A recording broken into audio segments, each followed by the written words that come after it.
Eto mga boss, halos napabwalk out dito nga si Coach Steve Kerr dito nga sa naging post-game interview dito sa naging laban ng Golden State Warriors kontra nga dito sa Houston Rockets. Ano nga bang kanyang naging reaksyon patungkol nga dito sa huling segundo ng laban? Tapos ganyan din mga boss sa naging reaksyon ni Stephen Curry matapos nga naging interview sa kanya dito nga sa locker room. Ano nga bang mga sinabi nila dyan? Tara't pag-usapan natin yan.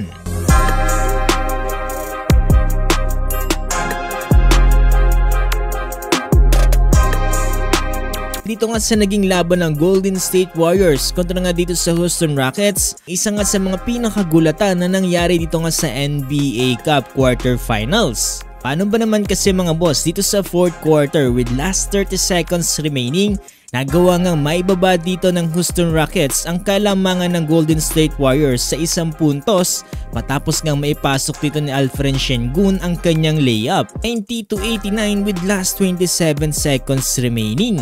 Dahil bola na ng Golden State Warriors mga boss, itong si Stephen Curry ang nagdadala ng bola. Tumira nga siya dito mga boss ng 3-pointer with last 13 seconds on the clock. Kaso nga lang mga boss ay nagmintes ito dahilan nga para tumalbog ang bola. Ang una sana nakakuha ng bola dito mga boss ay itong si Gary Payton II. Titignan kasi natin dito mga boss, ang ganda-ganda na ng pagkakayakap niya dito. Kumbaga talagang lapat na sa kanya. Hindi ko lang magets mga boss kung bakit niya pa pinasa dito yung bola. Plan tuloy mga boss para magkaroon ng pagkakataon na maagaw din to ni Jalen Green. Dito na nga mga boss nagkaroon ng tawag ng foul ang referee dito nga kay Jonathan Kuminga with last 3.5 seconds remaining. Sisti ngayon tuloy mga boss na ipasok ni Jalen Green ang dalawang free throw niya. Nalo pa sila dito sa final score na 91-90. During nga dito sa press conference mga boss, halos madismaya dito nga si Coach Steve Kerr dito sa naging tawag ng referee dahil ayon mismo sa kanya, first time niya nga daw makakita ng ganito. Nagkakaroon ng agawan sa bola pero may tinawagan ng foul.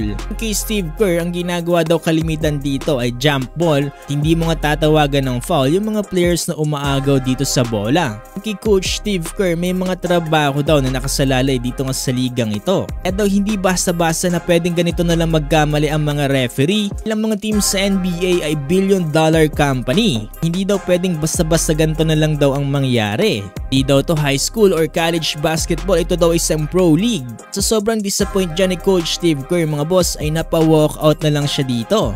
Ayon naman kay Stephen Curry mga boss, wala daw siyang pagsisisi dito nga sa kanyang huling tira. Dito nga sa huling segundo ng laban dahil ayon mismo sa kanya kahit magmintis daw siya dito ay okay pa din daw yan dahil babiyahe pa rin daw sila papunta sa Los Angeles. Di daw talaga siya makapaniwala dito sa tinawag ng referee last possession dito sa naging laban na to. Ayon sa kanya, first time daw to nangyari, kahit sino nga daw mismo yung tanungin ay pareho nga daw ang magiging reaksyon. So yun mga boss, anong masasabi nyo patungkol dito sa naging laban na to? Ang ayon ba kayo sa tinawag ng referee?